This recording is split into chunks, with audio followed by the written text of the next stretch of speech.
الحمد لله الأول بلا أول والآخر بلا آخر الذي قصرت عن رؤيته بصائر الناظرين وعجزت عن نعته أوهام الواصفين والصلاة على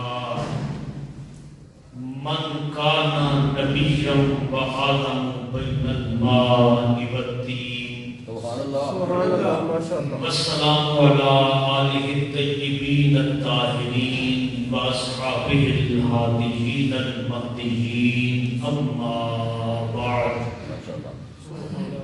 فقد قال الله تبارك وتعالى في القرآن المجيد وقوله الحق سبحان الله بسم الله الرحمن الرحيم يا أيها الناس قد جاءكم برهان من ربكم وأنزلنا إليكم نورا مبينا صدق الله مولانا العظيم إن الله وملائكته يصلون على النبي يا أيها الذين آمنوا صلوا عليه وسلموا تسليما الصلاة والسلام عليك يا سيدي يا رسول الله وعلى آلك وأصحابك يا سيدي يا حبيب الله الصلاة والسلام عليك يا سيدي يا رحمة للعالمين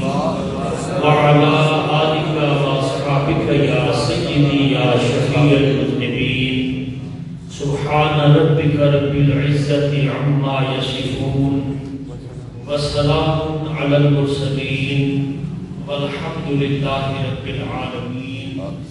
حضرات گرامی قدر، اللہ رب العزت کا کروڑا احسان کہ اس خالق کائنات نے ہمیں روز جمعہ کی بابرکت ساعتوں سے مستفید فرمایا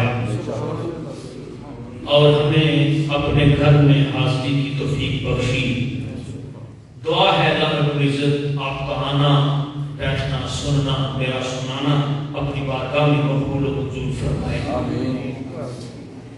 عاصم ابن عباس رضی اللہ تعالی عنہ قال قال رسول اللہ صلی اللہ علیہ وآلہ وسلم من نسی الصلاة علیہ خطیئ طریق الجنہ او کما قال علیہ السلام. حضرت عبداللہ ابن عباس رضی اللہ تعالیٰ عنہ روایت کرتے ہیں آقا کریم صلی اللہ علیہ وآلہ وسلم نے ارشاد فرمایا من نسی الصلاة علیہ، جو شخص مجھ پر درود پڑھنا بھول گیا، خطیئ طریق الجنہ، وہ جنت کا راستہ بھول گیا. پتہ چلا میرے آقا کریم صلی اللہ علیہ وآلہ وسلم پر بڑا درود بندے کو جنت تک پہنچا دیتا ہے. توجہ ہے؟ جامع ترمذی میں اور مسلم شریف کتاب المناقب دونوں کتابوں میں یہ حدیث موجود ہے، اور بھی دیگر کئی کتابوں میں میرے آقا کریم صلی اللہ علیہ وآلہ وسلم نے ارشاد فرمایا انی اعرف، میں بڑی اچھی طرح سے جانتا ہوں وہ پتھر، انی اعرف حجرۃ بمکہ کان یسلم علی قبل ان ابعث.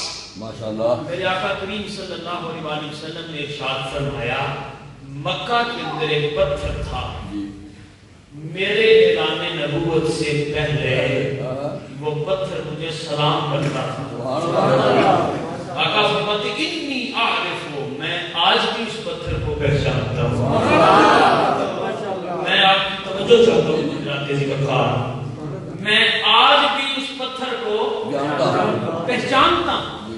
عارف، میں آج بھی اس پتھر کو پہچانتا ہوں. مکہ معظمہ میں لاکھوں کروڑوں پتھر ہیں، مگر یا رسول اللہ اس پتھر میں کون سی خاص بات ہے جو جو آپ نے بالخصوص فرمایا کہ میں آج بھی اس پتھر کو پہچانتا ہوں.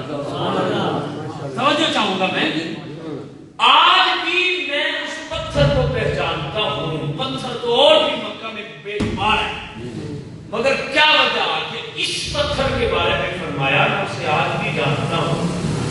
آگے وجہ بھی ارشاد فرمایا کان یسلم علیہ, وہ مجھ پر سلام پڑھتا تھا, یہ سلام کہتا تھا. پتھروں میں وہ پتھر جو میرے نبی کو اعلان نبوت سے پہلے سلام کہتا تھا, مدینہ چلے جانے کے باوجود میرے آقا نے فرمایا میں آج بھی اس پتھر کو پہچانتا ہوں.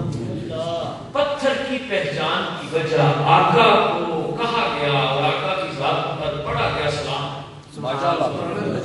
توجہ فرما رہے ہیں. اگر پتھر سلام پڑھے, حضور فرمائے میں آج بھی اسے پہچانتا ہوں, تو بتاؤ جب امتی سلام پڑھے تو حضور اپنے امتی کو پہچانتے ہیں کہ نہیں؟ جو پتھر کو نہیں بھولے, میں توجہ چاہوں گا آپ کی, جو سلام پڑھنے والے پتھر کو نہیں بھولے وہ درود و سلام پڑھنے والے امتی کو کیسے بھول جائیں؟ اور پھر مزے کی بات یہ ہے کہ اس پتھر نے میرے آقا کریم صلی اللہ علیہ وسلم کو اعلان نبوت سے پہلے سلام کہا, اور جو سلام کے الفاظ تھے میرے عزیز سامعین وہ یہ تھے السلام علیکہ یا رسول اللہ. تھوڑا سا میرے ساتھ السلام علیکہ یا رسول اللہ, اور یہ سلام بعثت سے پہلے پڑھا جا رہا ہے. ابھی میرے آقا نے نہیں لوگوں کو بتایا کہ میں نبی ہوں اور ختم نبوت کا تاج پہن کر آیا ہوں. پتھر کہہ رہا ہے اے اللہ کے رسول آپ پر سلام ہو, مجھے بتاؤ. پتھر جانتا ہے کہ نبی ہے, خود نبی نہیں جانتے کہ میں نبی ہوں. پتا چلا یہ فریب کیا گیا ہے زمانے کو کہہ کر کہ 40 سال تک نبی کو خود پتا نہ تھا کہ نبی ہوں یا نہیں ہوں. بھائی پتھر جانتا ہے کہ یہ اللہ کیا کوئی رسول ہے, تو جو خود رسول ہے وہ نہیں جانتے. توجہ ہے. دیکھو کسی بندے کا فوت ہو جانا, اس کے جسم کا قبر میں دفن ہو جانا, کان بھی موجود ہیں, آنکھیں بھی, دماغ بھی, زبان بھی, صرف شعور نہیں ہے نا, روح جسم سے نکالنی ہے. اور حضرت عیسیٰ علیہ السلام کے مردوں کو زندہ کرتے تھے, صرف روح ڈالتے تھے, صرف روح ڈالتے تھے. باقی کان, آنکھیں, زبان, حواس خمسہ تو پہلے اس کے اندر موجود ہیں. روح ڈالی زندہ ہو گیا. مگر میرے نبی کا کمال دیکھو, جس راستے سے گزر جائے پتھروں کو بھی زندگی عطا کر دی جاتی ہے. پچھلی تقریر سے میں وابستہ ہو جاؤں اور آپ کا منسلک کروں اس سے قبل کہ بات آگے بڑھ جائے. آپ کے سامنے بیان کیا تھا اس نے ہنانا, وہ مسجد نبوی میں لکڑی کا وہ تنا جس کے ساتھ ٹیپ لگا کر میرے آقا جمعے کا خطبہ ارشاد فرماتے تھے. جب حضور کے لیے منبر بنا اس نے رونا شروع کر دی. لکڑی ہے, خشک لکڑی, اس خشک لکڑی کے اندر زندگی کہاں سے آئی؟ توجہ نہیں فرما رہے ہیں. خشک لکڑی, بے جان لکڑی, اس خشک اور بے جان لکڑی کے اندر زندگی کہاں سے آئی؟ ایک طرف معجزہ رکھو حضرت عیسیٰ کا جنہوں نے بڑے قسم میں روح ڈال دی, دوسری طرف دیکھو اس خشک تنے کو جس کو میرے نبی کا بدن مقدس لگا اور وہ رونے لگا اور صرف رویا نہیں, میرے نبی نے اس سے پوچھا کیوں روتا ہے, وہ بولا بھی, وہ بولا بھی. پھر میرے آقا کریم صلی اللہ علیہ وسلم کے پوچھنے پر اس نے بول کے بتایا بھی کہ یا رسول اللہ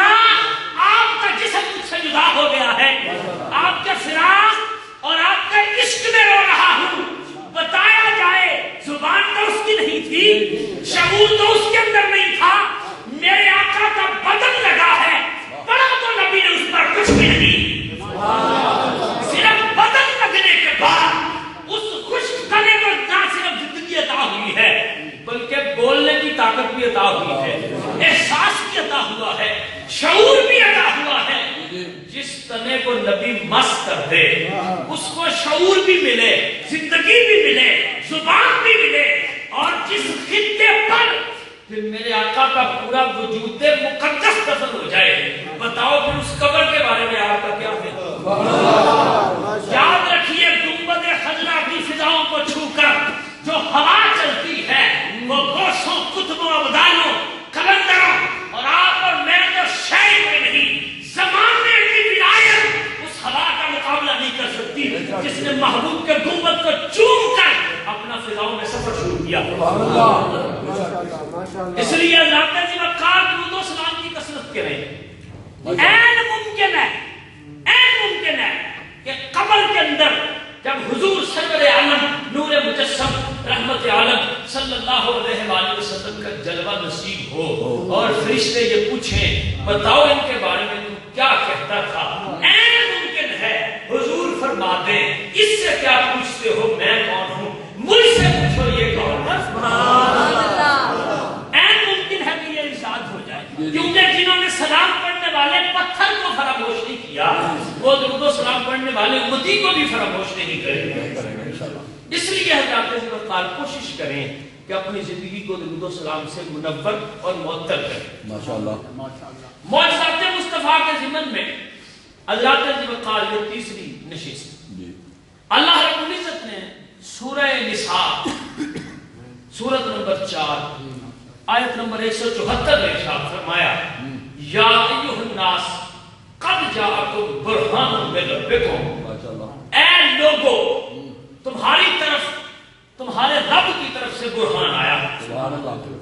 اب اس آیے کریمہ میں دو چیلنج کیے گئے ہیں، یہاں سے بات شروع ہوئی۔ پہلا چیلنج یہ ہے کہ اس میں صرف مسلمانوں کو مخاطب نہیں کیا، اس میں پوری انسانیت کو مخاطب کر کے کہا یا ایھا الناس، اے لوگو قد جاءکم برہان من ربکم، تمہارے رب کی طرف سے برہان آیا ہے۔ پوری کائنات کے انسانوں کو بتایا گیا ہے یہ برہان بھی سب کے لیے ہے اور رب کی ربوبیت بھی سب کے لیے ہے۔ آقا کریم صلی اللہ علیہ وآلہ وسلم کے بعد اب ممکن ہی نہیں ہے کہ کوئی اور نبی آ جائے، اس لیے کہ برہان کہتے ہی اس دلیل کو ہیں کہ جس دلیل کے بعد کسی اور دلیل کی ضرورت بولے نا، کسی اور دلیل کی ضرورت نہ رہے، برہان کہتے ہی اسے ہیں۔ آقا کریم صلی اللہ علیہ وآلہ وسلم کی تشریف آوری کے بعد اب ممکن ہی نہیں کہ کوئی اور نبی آ جائے۔ ختم نبوت کا تاج میرے آقا کریم صلی اللہ علیہ وآلہ وسلم کے سر پر سجا دیا گیا ہے۔ ماشاءاللہ حضرات عزیز وقار توجہ مکمل ہے۔ میرے آقا کریم صلی اللہ علیہ وآلہ وسلم سے پہلے جتنے بھی انبیاء آئے معجزہ لے کر آئے۔ حضرت امام ابو عبداللہ شرف الدین بوصیری رحمت اللہ علیہ قصیدہ بردہ شریف کے خالق مولا یا صلی وسلم دائما ابدا علی حبیبک خیر الخلق کلہم، یہ قصیدہ آپ مساجد کے سپیکر سے اکثر سنتے ہیں۔ یہ قصیدہ امام شرف الدین بوصیری نے لکھا ہے اور اس قصیدے کے اندر حضور کے معجزات پر بھی انہوں نے ایک شعر لکھا ہے۔ سبحان اللہ، سمجھ آئے تو پھر ذرا وہ فرماتے ہیں امام شرف الدین بوصیری سنیوں کا امام، اور میرے آقا کریم صلی اللہ علیہ وآلہ وسلم نے اپنی چادر عطا فرمائی امام شرف الدین بوصیری کو۔ جب صبح بیدار ہوئے تو کندھوں کے اوپر وہ چادر موجود تھی جو محبوب نے رات خواب میں عطا فرمائی۔ امام شرف الدین بوصیری نے لکھا کل آئین اتر رسول علیہم السلام، کل آئین اتر رسول الکرام بہا انما اتصلت من نورہ بہمیم۔ امام شرف الدین بوصیری کہتے ہیں ہر نبی، ہر رسول، ہر پیغمبر کو جو معجزے ملے ہیں، عقیدہ دیکھیے گا امام شرف الدین بوصیری کا، کہتے ہیں انما اتصلت من نورہ بہمیم، ہر نبی، ہر رسول، ہر پیغمبر کو جو معجزہ ملا ہے وہ میرے نبی کے نور سے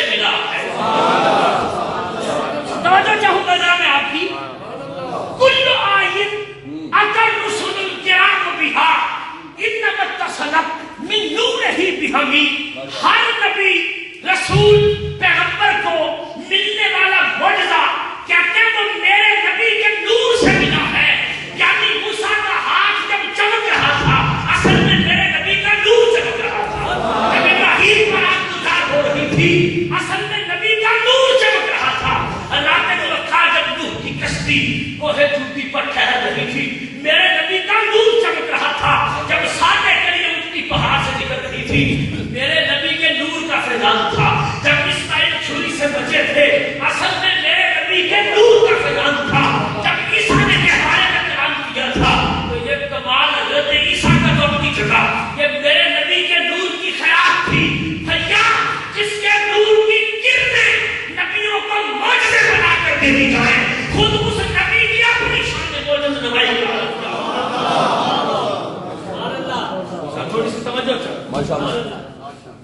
یہ ہے عقیدہ کہ ہر نبی کا معجزہ میرے نبی کے نور سے ہے. نبی صلی اللہ علیہ وسلم کے نور سے ہر نبی کا معجزہ. اور معجزہ وہ جو عقلوں کو حیران کر دے جو عقلوں کو پریشان کر دے جس کے مقابلے پر دلیل نہ لائی جا سکے عاجز کر دے بالکل حیران کر دے لوگ اس کے مقابلے پر کوئی دلیل نہ لا سکے. تو جسے نبی کے نور سے کرن ملے اس کے مقابلے میں تو کوئی نہ آئے. تو جس کا خود اپنا نور ہے بتاؤ اس نبی کی مثل زمانے میں کون ہو سکتا ہے. سامعین گرامی قدر صحابی حضرت اکرمہ بن ابی جہل 8 ہجری میں اسلام قبول کیا. کتنی ہجری میں؟ بولے نہیں سارے. 8 ہجری میں اسلام قبول کیا. ان کی زوجہ کا نام ام حکیم جو ابو جہل کی بھتیجی ہے. نبی کریم صلی اللہ علیہ وآلہ وسلم آپ کی دشمنی حضرت خالد بن ولید کے ساتھ جو دوسرا بندہ تھا نا دوسرا بندہ جو مسلمانوں کے خلاف سب سے زیادہ لڑا ہے وہ اکرمہ بن ابی جہل. احد کے میدان میں جب خالد بن ولید لوٹ کر آئے تھے تو ان کے ساتھ جو نائب سپاہ سلار تھے وہ حضرت اکرمہ دلیر آدمی جنگی بہادر آدمی سپاہ سلار آدمی. نبی کریم صلی اللہ علیہ وآلہ وسلم کی دشمنی میں ایک وقت وہ آیا عرب چھوڑ کر یمن چلے گئے. یمن پہنچے پیچھے جو بیوی ام حکیم تھی جو ابو جہل کی بھتیجی تھی اس نے اسلام قبول کر لیا. توجہ ہے کہ کوئی نہیں؟ ابو جہل کی دشمنی تو عیاں ہے نا نبی پاک سے. کوئی کسر تو نہیں چھوڑی اس نے کبھی ابو جہل نے. میرے آقا کریم صلی اللہ علیہ وآلہ وسلم کی دشمنی میں جب اسلام کو غلبہ حاصل ہوا ہے چھوڑ کے چلا گیا علاقہ. ام حکیم جو بیوی ہے ابو جہل کی بھتیجی ہے اس نے اسلام قبول کیا. اور اسلام قبول کرنے کے بعد آقا کریم صلی اللہ علیہ وآلہ وسلم کی خدمت میں عرض کی یا رسول اللہ جتنا بھی وہ برا ہے میں تو آپ کی غلامی میں آ گئی ہوں. اس سے اگلی بات بڑی وزنی ہے اس لیے میں گراؤنڈ تیار کر رہا ہوں. یا رسول اللہ وہ جتنا بھی برا ہے اکرمہ میں آپ کی غلامی میں آ گئی ہوں آقا میری وجہ سے معاف فرما دیں. اب وہ سامنے نہیں آیا اس نے سامنے آ کے معافی نہیں مانگی. بیوی نے کہا حضور معاف کرتے میں جو آپ کی غلامی میں آ گئی ہوں آپ کی کنیز بن گئی ہوں. میرے آقا نے فرمایا ام حکیم جاؤ اسے پیغام بھجوا دو محمد مصطفیٰ نے اس کی ساری غلطیوں کو معاف کر دیا. اب مجھے بتاؤ یہ احترام میں عورت نہیں ہے تو اور کیا ہے؟ یہ حقوق نسواں نہیں تو اور کیا ہے کہ شوہر سامنے آ کر معافی نہیں مانگ رہا بیوی اپنی طرف سے کہہ رہی ہے کہ حضور معاف کر دیں میں جو آپ کی غلامی میں آ گئی ہوں. کہا جاؤ اسے پیغام بھجوا دو میں نے اسے معاف کر دیا ہے. اب دیکھو جس کے لیے نبی کی زبان سے نکلے کہ میں نے معاف کر دیا ہے بیٹا ابو جہل کا ہے کرم کیا ہوتا ہے. بیوی خود ہی یمن چلی گئی لینے لے کر آئی مدینے میں حضرت اکرمہ کو گھبراتے گھبراتے پوچھا کیوں لینے آئی ہو؟ کہا محمد مصطفیٰ نے تمہیں معاف کر دیا ہے. جب یہ سنا حیران رہ گئے اور تعجب سے پوچھا کیا واقعی مجھے معاف کر دیا گیا ہے؟ میری غلطیاں خطائیں انہوں نے درگزر کر دی ہیں مجھے معاف کر دیا ہے؟ کہا ہاں تمہیں معاف کر دیا ہے.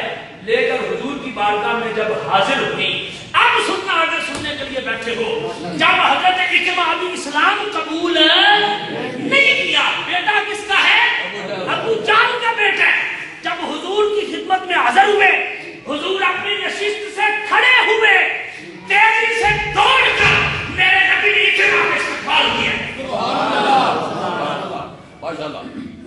توجہ چاہتا ہوں, اگر آپ کچھ سماعت فرمانا چاہتے ہیں. اتنی تیزی سے پروفیسر صاحب میرے آقا لپ کے حضرت اکرمہ کی طرف کہ شانوں کے اوپر جو چادر تھی مدثر تھی, وہ چادر زمین پر تشریف لے آئی. حضور نے اکرمہ کو گلے سے لگایا. بیٹا کس کا یہ ذہن رکھنا, ابو جہل کا. اکرمہ کو گلے سے لگا کر میرے آقا کریم صلی اللہ علیہ وآلہ وسلم نے فرمایا مرحبا بالراکب المجاہد. میرے آقا کریم صلی اللہ علیہ وآلہ وسلم نے فرمایا ہجرت کر کے دور چلے جانے والے محمد مصطفیٰ تمہیں خوش آمدید کہتے ہیں. ابھی اسلام قبول نہیں کیا. یہ حضرت اکرمہ جب انہوں نے اس موقع پر آقا کریم صلی اللہ علیہ وآلہ وسلم کی فیاضی دیکھ کر اسلام قبول کیا, تو پھر کیا ہوا؟ یہ اکرمہ بن ابی جہل میرے آقا کریم صلی اللہ علیہ وآلہ وسلم پانی کے کنارے تشریف فرما, ندی کے کنارے تشریف فرما ہے. پتہ چلا پانی کے کنارے بیٹھنا میرے نبی کی سنت ہے. اگر کبھی پانی کے کنارے بیٹھیں, سنت کی نیت کریں, بیٹھنے کا بھی ثواب نہیں. بولنا یاد, بولنا سست قوم میں پڑی. میرے آقا کریم صلی اللہ علیہ وآلہ وسلم کے ساتھ حضرت اکرمہ بھی آ کر بیٹھ گئے. حضور کے ساتھ ندی کے اس پار ایک پتھر پڑا ہے, پتھر. اور حضرت اکرمہ عرض کرتے ہیں یا رسول اللہ, وہ جو ندی کے پار پتھر پڑا ہے, اگر وہ پتھر ندی میں تیرتا ہوا پانی کی سطح پر بغیر ڈوبے آپ کے قدم چومے, آپ کی رسالت کی گواہی دے تو مزہ آ جائے. میں نے گراؤنڈ تیار کی, نیچے پلیٹ فارم دیا, تمہیں بتایا کہ یہ حضرت اکرمہ کون, اور میرے آقا کریم صلی اللہ علیہ وسلم کی کرم نوازی ان پر کیسے ہوتی ہیں. حضرت اکرمہ کا یہ عرض کرنا تھا کہ یا رسول اللہ, وہ پتھر آئے ڈوبے نہیں, پانی کی سطح پر تیرتا ہوا آئے, بتاؤ پتھر کو کس نے کہا ہے کہ اس کا حکم ماننا ہے؟ پتھر کو یہ شعور کہاں سے آیا ہے؟ پتھر کو یہ عقل کہاں سے ملی؟ پتھر کو یہ فراست کہاں سے ملی؟ ارے پتھر تو پتھر ہے, وہ تو شعور نہیں رکھتے نا. پتھروں کی زبان, پتھروں کے کان, پتھروں کی آنکھیں کہاں, مگر یہ میرے نبی کی ذات ہے. وہ زبان جس کو سب کن کی کنجی کہے, اس کی نافذ حکومت میں لاکھوں سلام. بریلی کے تاجدار کا عقیدہ یہ ہے, رب نے کن کا اختیار اپنی مرضی سے زبان مصطفیٰ کو عطا فرما دیا ہے. میرا نبی جب کسی چیز کو حکم دے, وہ معاملہ نہ بھی ہونے والا ہو, نبی کی زبان سے سن کر ایسے ہی ہے جیسے امر کن کہہ دیا گیا ہے, اسی لمحے وہ کام ہو جاتا ہے. حضرت اکرمہ کا یہ کہنا تھا, محبوب کے چہرے پر مسکراہٹ آئی اور مسکرا کے فرمایا اکرمہ میں ہوں, تو میرے ساتھ تو بیٹھا ہے, میں نے کیا کہنا ہے تو خود کہہ, وہ میرا کہنا تو میرا, اور تیرے کہنے پر بھی میرے قدم چومنے آ جائے.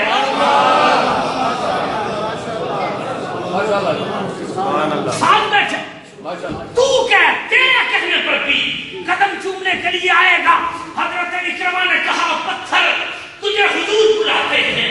پتھر اپنی جگہ سے سرکا, ندی میں تیرتا ہوا, محبوب کے قدموں میں حاضر ہوا.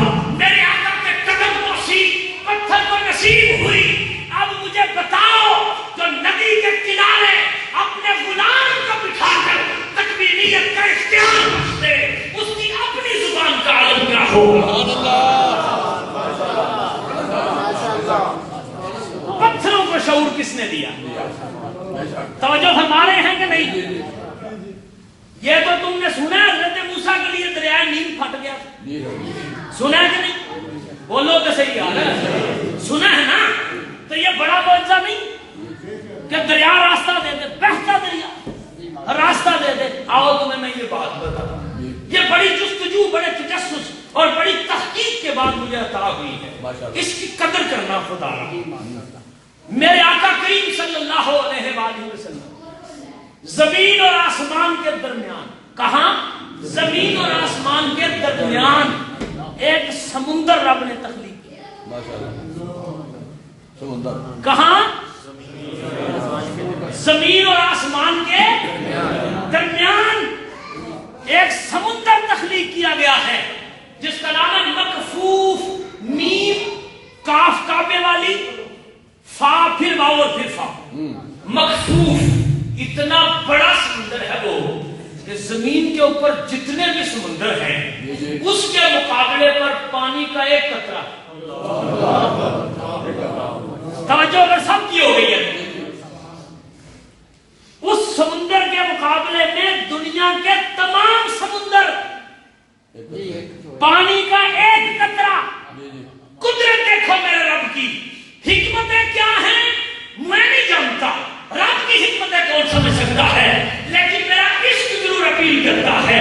موسیٰ کے لیے زمین پر نیل سے راستہ دیا تھا، آسمان پر سمندر بنا کر موسیٰ کو شب معراج کھڑا کر کے محبوب کے راستے میں کہا موسیٰ اب میرے نبی کے آنے کی شان بھی دیکھو.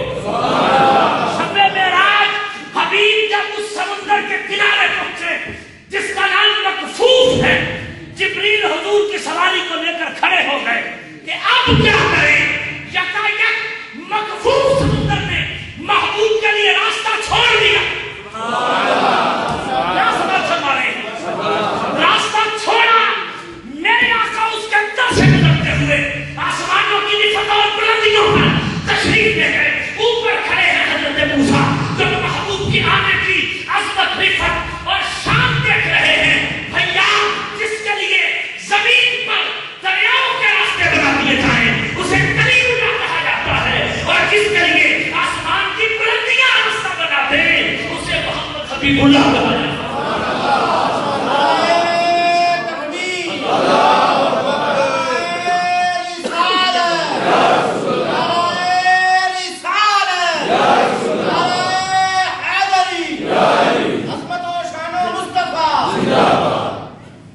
یاد رہے گا نا، راستہ دیا اس نے کہ حبیب نے گزرنا ہے. زمین پہ راستہ بنے تو اور ہے، آسمانوں کے سمندر راستہ دے تو بات اور ہے. توجہ فرما رہے ہیں کہ نہیں؟ میرے آقا کریم صلی اللہ علیہ وسلم مسجد نبوی میں رات کو نماز ادا فرماتے. میرے آقا کریم صلی اللہ علیہ وآلہ وسلم کے پاس ابلیس آیا. ابلیس کو تو بڑی اچھی طرح سے ہم جانتے ہیں. شیطان حضور صلی اللہ علیہ وآلہ وسلم نے ابلیس کو مسجد نبوی کے ستون کے ساتھ باندھ دیا. سبحان اللہ. سبحان اللہ. پتہ نہیں یار تسی بول دیکھو میں حیران ہوں. سبحان اللہ. سبحان اللہ. مجھے سمجھ نہیں اس چیز کیا. بولنا زندگی کی وصول کریں تو پھر بولیں. ماشاءاللہ.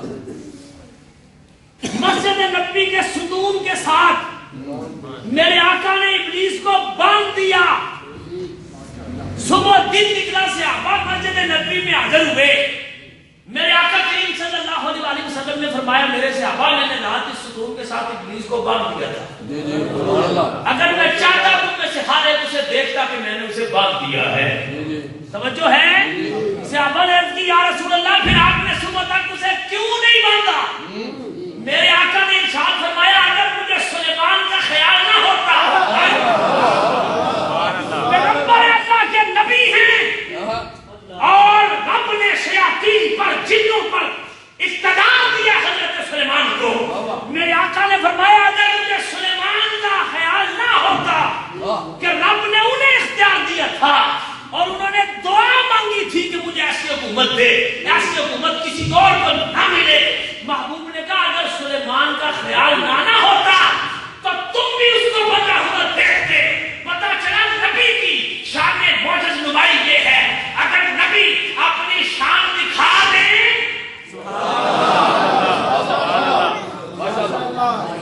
بعض جگہوں پر تو دکھائی نہیں، صرف جھلک دکھا دی ہے. اگر میرے آقا فرمایا اگر سلیمان کا مجھے خیال نہ ہوتا تو میں ضرور اسے باندھے رکھتا، تم اسے دیکھتے. میرے آقا کریم صلی اللہ علیہ وسلم شیطان کو باندھے، حضور کو اختیار اور جہاں حضور کا ذکر کیا جاتا ہے وہاں سے بھی شیطانیت دور ہو جاتی ہے. سبحان اللہ ماشاءاللہ. یہ بات یاد ہے. بے شک. آقا کریم صلی اللہ علیہ وآلہ وسلم صحابی کا نام حضرت قتادہ بن نعمان رضی اللہ تعالیٰ عنہ. حضرت قتادہ نماز عشاء کے لیے حاضر ہوئے. شدید تاریک اور بارش والی رات. آقا کریم صلی اللہ علیہ وآلہ وسلم آپ کے ساتھ حضرت قتادہ نے عشاء کی نماز پڑھی. عشاء کی نماز پڑھنے کے بعد دیکھا اتنی تاریک رات ہے اور بارش بھی ہو رہی ہے. آقا کریم صلی اللہ علیہ وآلہ وسلم نے کھجور کی ایک چھڑی درخت سے کھجور کی ایک چھڑی حضرت قتادہ کے ہاتھ میں دی. لفظ سننا. حضرت قتادہ رضی اللہ تعالیٰ عنہ سے میرے آقا نے فرمایا قتادہ جب یہ چھڑی لے کے تو گھر سے باہر نکلے گا تو 10 ہاتھ آگے 10 ہاتھ پیچھے 10 ہاتھ دائیں اور 10 ہاتھ بائیں. فرمایا یہ چھڑی روشن ہو جائے اور اتنی روشن ہوگی کہ 10 ہاتھ چاروں طرف روشنی دے گی. درخت کی شاخ فرمایا آپ کی مہربانی. درخت کی شاخ فرمایا 10 ہاتھ تجھے روشنی دے گی. اور سنو جب تم اپنے گھر میں چلے جاؤ دروازے سے داخل ہوگے تو تمہیں ایک کالی رنگ کی شے نظر آئے گی. کالے رنگ کی. حضور نے فرمایا یہ چھڑی اسے مارنا وہ شیطان ہوگا. یہ چھڑی لگنے کے بعد میرے گھر سے چلا جائے گا. بتاؤ غیب کی خبر دی ہے کہ نہیں دی؟ حضرت قتادہ رضی اللہ تعالیٰ عنہ حضور کی بارگاہ سے نکلے. جو ہی نکلے درخت سی ایک چھڑی ایک لکڑی یار جو درخت سے جدا ہو چکی ہے جو سطح زمین سے فیض حاصل نہیں کر رہی حضرت قتادہ کے ہاتھ میں ہے. اب چھڑی کو اتنا پتہ ہے ہاتھ کس کا ہے. جب حضرت قتادہ کے ہاتھ میں دیا تب روشن نہیں ہوئی. فرمایا جب تو باہر اندھیرے میں جائے گا تب روشن ہوگی. چھڑی کو یہ بھی پتہ روشن کب ہونا ہے اور حکم پیچھے کس کا ہے. توجہ چاہیے میں بڑی. جب حضرت قتادہ باہر نکلے دیکھا چھڑی روشن ہو گئی ہے. چاروں طرف سے 10 ہاتھ روشنی پھیل گئی. اس روشنی میں چلتے چلتے جب حضرت قتادہ نے گھر کا دروازہ کھولا ڈیوڑی میں داخل ہوئے تو دیکھا کالے رنگ کی ایک چیز بیٹھی ہے. چھڑی مار کے کہا یہ میرے محبوب کا فرمان تھا. وہ ہوگا شیطان پھر کبھی میرے گھر میں داخل نہیں ہو سکے گا. یہ نبی پاک صلی اللہ علیہ وسلم کی دی ہوئی چھڑی حضرت قتادہ نے شیطان کو ماری اور اپنے گھر سے نکال دیا. حضرت قتادہ رضی اللہ تعالیٰ نے یہ نہیں کہا یا رسول اللہ اللہ ہی غیب جانتا ہے. اللہ کے سوا تو کوئی نہیں جانتا نا. یا کیوں چھڑی لے کر چل دیے. روشن ہو جائے گی یہ بھی آنے والے وقت کی خبر ہے اور اتنے علاقے کو روشن کرے گی یہ بھی آنے والے وقت کی خبر ہے. اور جب تو دروازہ کھولے گا زندگی بہت کا پتہ ہے کب آ جانی ہے. راستے میں گھر میں بستر پر کہیں محبوب فرما رہے ہیں تو گھر تک پہنچے گا پھر تو دروازہ کھولے گا پھر تو دیکھے گا کہ ایک کالے رنگ کی چیز موجود ہے. فرمایا وہ شیطان ہے. پہلے سے پریشانی بھی اپنے سے آپ ہی دور کرتی کہ پریشان نہ ہونا وہ شیطان ہوگا. یہ چھڑی مار کے اسے بگا دینا. پتہ چلا محبوب جس چھڑی کو حکم دے وہ بھی روشن ہو جاتی. یہ میرے آقا کریم صلی اللہ علیہ وسلم کی زبان اقدس کا کمال ہے. صحابی کا نام حضرت حمزہ اسلمی رضی اللہ تعالیٰ عنہ. یہ تو میرے آقا نے چھڑی خود دی ہے نا کہ روشن ہو جائے. یہ سنیے آقا کریم صلی اللہ علیہ وسلم کے ساتھ سفر میں صحابہ جا رہے ہیں. ایک حصہ قافلے کا آقا کریم صلی اللہ علیہ وسلم کے قافلے سے جدا ہو گئے.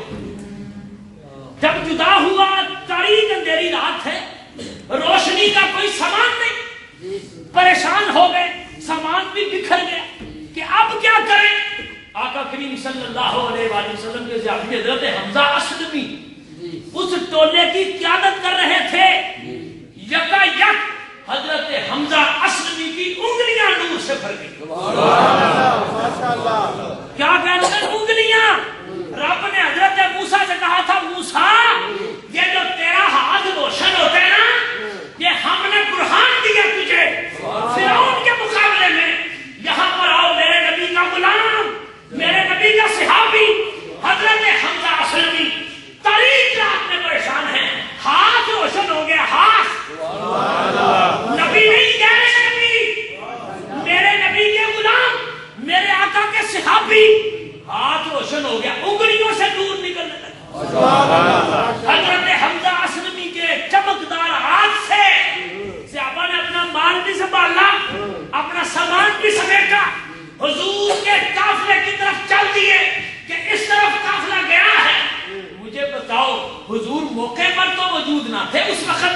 حضور تو اپنی منزل کی طرف گامزن ہیں، تشریف لے جا رہے ہیں، جو پیچھے رہ گئے ہیں آقا کریم کے صحابی، یار اندھیرے کو بھی پتہ ہے کہ ان کو اندھیرا نہیں دینا، اور نور کو پتا ہے کہ اب ان کے ہاتھوں کو روشن کرنا ہے، کیونکہ محبوب کریم صلی اللہ علیہ وسلم کے صحابی، چلیے آگے چلیے، آقا کریم صلی اللہ علیہ وآلہ وسلم کے صحابی حضرت عمار بن یاسر رضی اللہ تعالیٰ عنہ، یہ وہ صحابی ہیں جن کے بارے میں محبوب نے فرمایا عمار مجھ سے ہے، میں عمار سے۔ سبحان اللہ۔ یہ کم میں لال جس کی طرف ایک مرتبہ دیکھ لیں، یہی بہت اعزاز ہے کہ حضور نے ایک مرتبہ دیکھ لیا، یہ کہے کہ یہ کہہ دینا کہ عمار مجھ سے ہے اور میں عمار سے ہوں۔ اتنے جلیل القدر صحابی، مشرکین نے قابو کر کے آگ جلائی اور حضرت عمار بن یاسر کو آگ میں پھینک،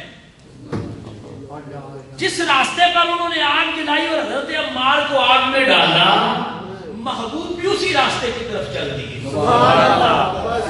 سب کھانا تمہاری نعمت، اسی راستے کی طرف محبوب چل دیے، اس مقام پر پہنچے جہاں حضرت عمار بن یاسر رضی اللہ تعالیٰ عنہ کو آگ میں پھینکا گیا تھا۔ میرے آقا کریم صلی اللہ علیہ وآلہ وسلم نے اپنا دست اقدس آگے بڑھ کر حضرت عمار کے سر پہ رکھا، سب کی توجہ نہیں ہوئی ابھی، اپنا دست اقدس حضرت عمار کے سر پہ رکھا اور جملہ کیا ارشاد فرمایا، فرمایا یا نارو کونی بردم و سلام علی عمار کما کنت علی ابراہیم، فرمایا اے آگ جیسے ابراہیم پر گلزار ہوئی تھی ایسے میرے عمار پر بھی گلزار ہو جا۔ توجہ چاہوں گا، توجہ، ہاتھ رکھ دینا کافی نہیں تھا، ہاتھ رکھ دیا نا تو ہاتھ رکھ دینا کافی تھا، پھر یہ کیوں کہا کہ اے آگ ایسے ٹھنڈی ہو جا جیسے تو ابراہیم علیہ السلام پر ٹھنڈی ہوئی تھی، ہاتھ رکھ دینا کافی تھا۔ یہ کہنے کی ضرورت کیا ہے، دکھانا یہ تھا رب نے مجھے وہ طاقتیں دی ہیں، میں چاہوں تو اپنا اختیار دکھا دوں، چاہوں تو حکمت کے تحت اپنے اختیار کو چھپا لوں۔ وہاں میرا نور ابراہیم کے اندر موجود تھا اور آگ گلزار ہو گئی، یہاں میرا ہاتھ عمار کے سر پہ آیا تو عمار پر آگ گلزار کر دی گئی ہے۔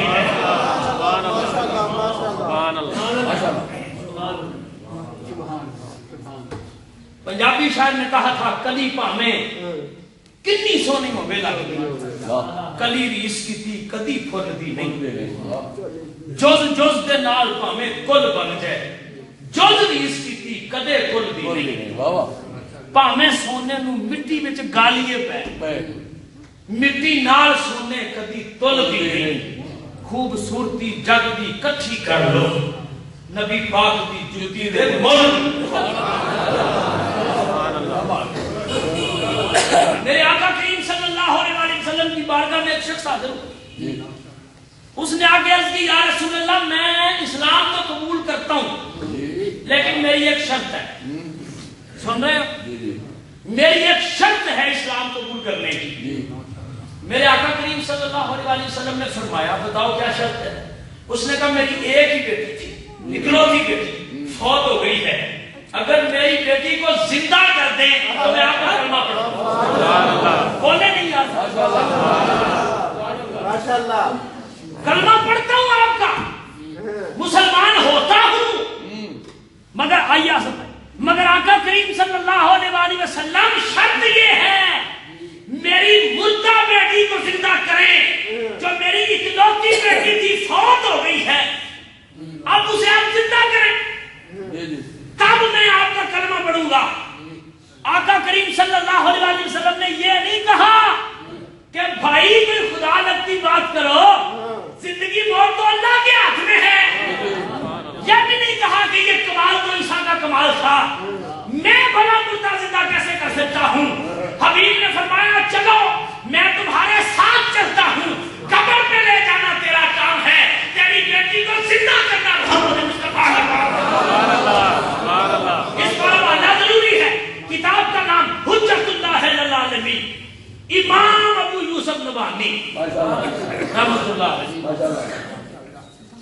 حضور آقا کریم صلی اللہ علیہ وآلہ وسلم نے کیا فرمایا؟ قبر پر لے چلو، میں تمہاری بیٹی کو زندہ کرتا ہوں۔ یہ کیوں نہیں کہا کہ میرے پاس اختیار ہی کوئی نہیں، میں کیسے زندہ کر سکتا ہوں؟ اس نے کہا شرط یہ ہے کلمہ پڑھنے کی۔ میرے آقا کریم صلی اللہ علیہ وآلہ وسلم اس شخص کی بیٹی کی قبر پر تشریف لے گئے۔ جب میرے آقا قبر پر کھڑے ہوئے تو میرے محبوب آقا نے صرف اتنا فرمایا، یا فلانتن، اے فلان لڑکی۔ قبر سے جواب آیا، لبیک وسعدیک یا رسول اللہ۔ قبر سے، زمین کے نیچے سے۔ مجھے اب بتائیے گا، یہاں پر آپ نے فیصلہ خود کرنا ہے۔ بڑے دھیمے مزاج سے میں نے بات کی اور دھیمے مزاج سے آپ نے تقریر سنی ہے۔ مجھے صرف اتنا بتاؤ، وہ جو نیچے قبر میں لیٹی تھی، اوپر والا جہان اور ہے،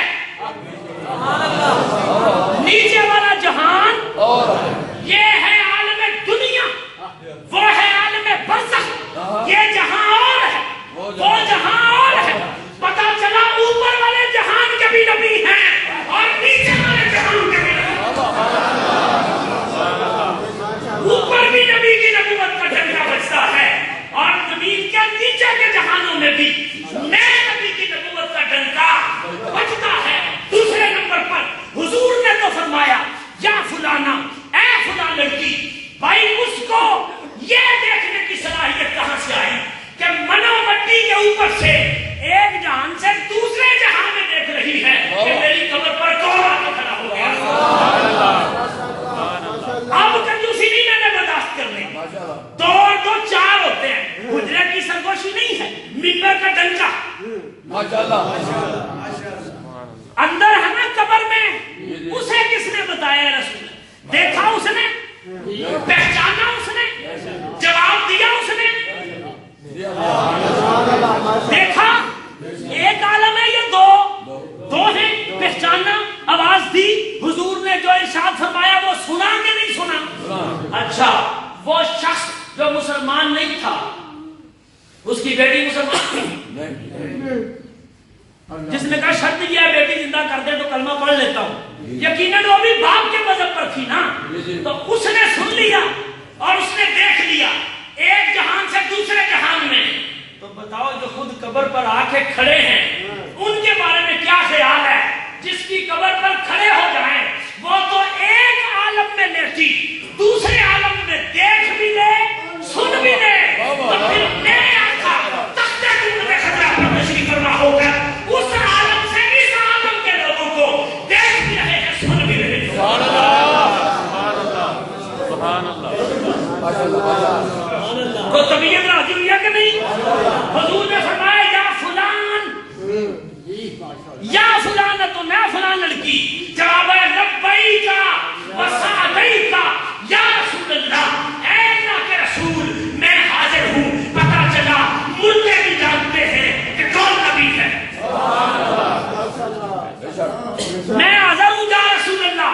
میرے آقا کریم صلی اللہ علیہ وآلہ وسلم نے فرمایا، میرے آقا نے فرمایا، بیٹی تیرے باپ نے شرط رکھی ہے، اگر میں تجھے زندہ کر دوں تو یہ مجھے اللہ کا آخری رسول مانے گا۔